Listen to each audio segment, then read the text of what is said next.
Boker Tov à tous, on arrive aux parachiotes de Matot Masé, il y a deux parachiotes. Et donc dans ces parachiotes-là, il y a plein d'enseignements. Déjà, on voit que les Béné Israël, ils partent en guerre. Ensuite, on nous enseigne les lois de ne pas faire de nédarim, de ne pas faire de vœux, de ne pas faire de promesses. Ensuite, on nous explique que la terre d'Eretz Israël, elle a été partagée. Et on nous explique aussi les différentes étapes par lesquelles les Béné Israël y sont passés et que maintenant, comme ils vont rentrer en Eretz Israël, on en fait un résumé en fait de tout le voyage qu'ils ont fait. Donc déjà, en fait, quand on apprend que les Béné Israël ils vont en guerre, on voit que dans la religion juive, dans la Torah, il y a beaucoup cette notion de guerre. On voit que Abraham Avinu, il a fait la guerre. On voit que Yaakov Avinu, il a fait la guerre avec Esav. Il s'est préparé pour faire la guerre avec Esav.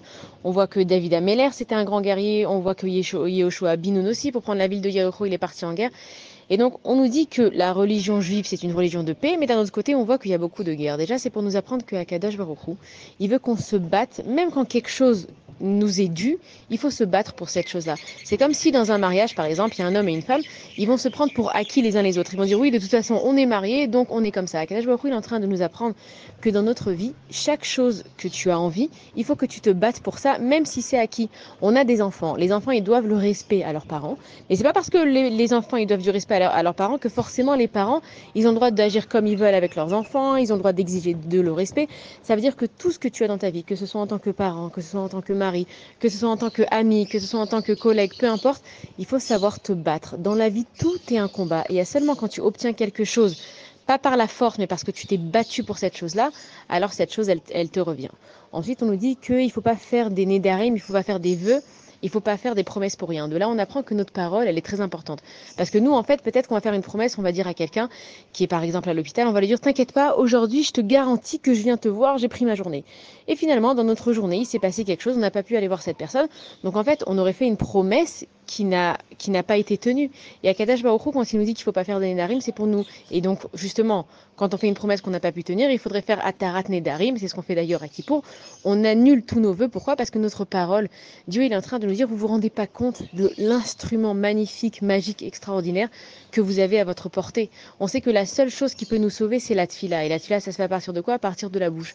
Dieu il est en train de nous dire, quand vous dites quelque chose, faites très attention. Parce que même une promesse que vous allez faire, si vous la tenez pas, vous allez devoir tenir votre engagement ou annuler votre engagement. Ensuite, on nous répète que les Bnei Israël, ils arrivent à la fin de leur voyage. Et en fait, quand ils sont pratiquement arrivés à la fin, on nous refait toutes les étapes dans le désert. Et on peut se poser la question, on se dit, bon, la Torah, elle est précise, ça fait des nombreuses parachutes maintenant qu'on a compris. Et puis même nous, quand on a fait ça dans notre vie et ça dans notre vie, pourquoi est-ce que finalement, quand on arrive à la fin, on a besoin de le répéter? Et c'est comme une personne qui arriverait en fin de vie. Et on sait que les personnes âgées, elles aiment bien raconter tout ce qui s'est passé dans leur vie. Pourquoi? Parce que finalement, quand on voit les choses avec du recul, c'était pas aussi grave. Quand on voit les choses avec du recul, c'était pas aussi difficile. Et c'est ce que Akadosh Baruch Hu, il est en train de le dire. Regardez mes enfants, maintenant, vous arrivez à destination. Regardez d'où vous êtes venus et où est-ce que vous êtes arrivés. Et c'est comme nous dans nos vies. Quand on est face à un problème, à une situation compliquée, on a l'impression que le monde entier s'est écroulé et qu'on n'arrivera jamais à rien faire. Quand on a une histoire avec une personne, on va se dire, plus jamais de la vie, on va pouvoir se remettre ensemble. Quand une personne, Dieu nous en préserve, elle tombe malade, elle se dit, ça y est, c'est la fin de ma vie, jamais je vais m'en remettre. Chaque situation qu'on a dans le monde, on a l'impression que on est tellement concentré sur cette situation qu'on n'arrive pas à voir l'ensemble de ce qui se passe.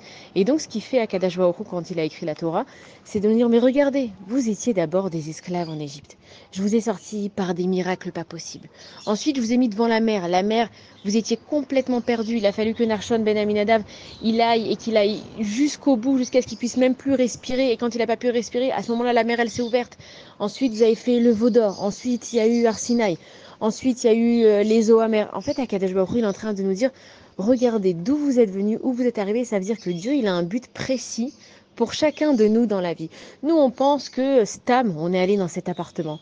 On a juste fait escale dans ce pays pendant 6 ans. On a juste connu cette personne-là. On est juste tombé dans cette épreuve. On a juste divorcé ici. Kadosh Baruch Hu, il est en train de nous dire, le but qu'il a prévu pour chacun dans la vie, chacun il va l'atteindre.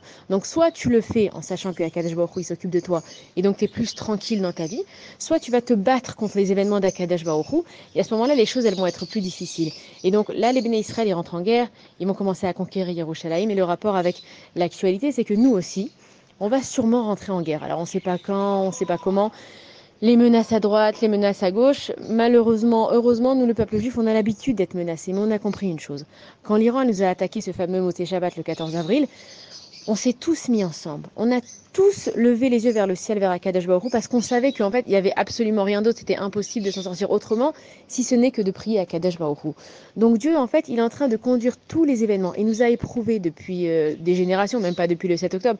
Dieu il nous a éprouvés tous les jours et un peu plus. Et avec la guerre, surtout nous en Eretz Israël, elle devient lassante, cette guerre. C'est fatigant d'être en guerre, de ne pas pouvoir aller dans le nord, de ne pas pouvoir aller dans le sud.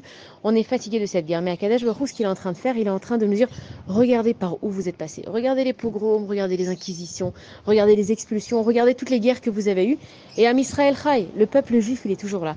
Alors plutôt que Akadosh Baruch Hu, il nous force à ce qu'on lève les yeux vers lui, il faut qu'on le fasse de nous-mêmes et qu'on prenne leçon de tout ce qui nous est arrivé, de tous nos ancêtres, de toutes les personnes qu'on a malheureusement perdues.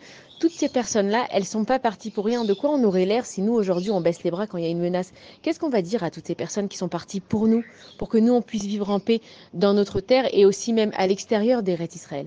Donc même s'il y a des menaces et on ne sait pas exactement où on va, on connaît notre chemin, on sait d'où on vient et on sait où on va. C'est pour ça qu'une personne, quand elle va rentrer dans une entreprise, on lui demande son CV parce qu'on veut savoir est-ce qu'elle sera capable, avec tout ce qu'elle a passé dans sa vie, de pouvoir faire ce job. Pourquoi c'est important? Parce qu'on voit le caractère d'une personne. Donc nous, en fait, quand il y a l'Iran qui nous menace, on va lui montrer notre CV. Mais tu sais pas à qui tu as affaire, tu sais pas qui on est, nous. Nous, on est les fils de Dieu, on est les filles et les fils de Dieu. Mais nous, on cherche pas à tuer pour la gloire d'Akadosh Baruch Hu. La différence avec les autres, c'est que nous, on cherche à vivre pour la gloire d'Akadosh Baruch Hu. Et comme Dieu, c'est un Dieu de vie, donc c'est pour ça que nous, on va gagner. Donc il ne faut pas avoir peur, il faut se soulager. Il faut se concentrer avec Akadosh Baruch Hu. Il faut être prêt à lever les yeux au ciel vers Akadosh Baruch Hu. Et tout ça, en fait, c'est un entraînement. C'est comme maintenant, il y a les Jeux Olympiques. Ça veut dire qu'il y a des personnes qui s'entraînent toute leur vie pour conduire 100 mètres. Vous imaginez, tu t'entraînes tous les jours, tu as une hygiène de vie, tu te prives de ci, tu te prives de ça. Tout ça pour courir quoi? Un 100 mètres ou alors pour courir 9 secondes et battre un record du monde. Ça veut dire que nous, en tant que juifs, toute notre vie, on se prépare à ce moment où il va y avoir une attaque. Et Bezrat Hashem, ça finira par le Mashiach. Mais dans le Mashiach, on a compris que c'est un processus. Dieu, il fait les choses doucement pour que chacun il puisse s'approcher vers lui, mais par motivation personnelle, pas par force. On n'a pas envie, et Dieu aussi, il n'a pas envie de nous forcer à le regarder. Mais le problème, c'est que si nous, on ne fait pas nos efforts et que on ne veut pas regarder où il est à Kadosh Baruch Hu, il n'a pas le choix que de nous forcer. Mais c'est plus simple de venir Benachat, Beshalom, tranquillement avec Akadosh Baruch Hu. Donc grâce à cette paracha où on voit que les Béné Israël y rentrent en guerre, on voit le parcours que les Béné Israël ils ont fait, on voit que notre parole elle est très importante, on prend tous ces enseignements qui sont d'actualité aujourd'hui et on lui dit à Akadosh Baruch Hu, tu sais Dieu, c'est vrai on a des menaces, mais Enod Milvado, on a confiance en toi. Ce qui doit se passer se passera parce que cette vie c'est un tremplin pour autre chose. Nous on sait qu'il y a une vie après la mort. Même les personnes qui passent, qui partent, pardon, elles sont en train de faire autre chose, elles sont en train de nous aider d'une autre manière. Mais nous, à Kadosh Baruch Hu, on a tellement foi en toi qu'ils essayent de nous déstabiliser avec la guerre, pas la guerre. Mais on va gagner. On a gagné et Bezrat Hashem, on gagnera toute notre vie parce qu'on est le peuple d'Akadosh Baruch Hu et qu'il aime chacun d'entre nous. Shabbat Shalom à tous.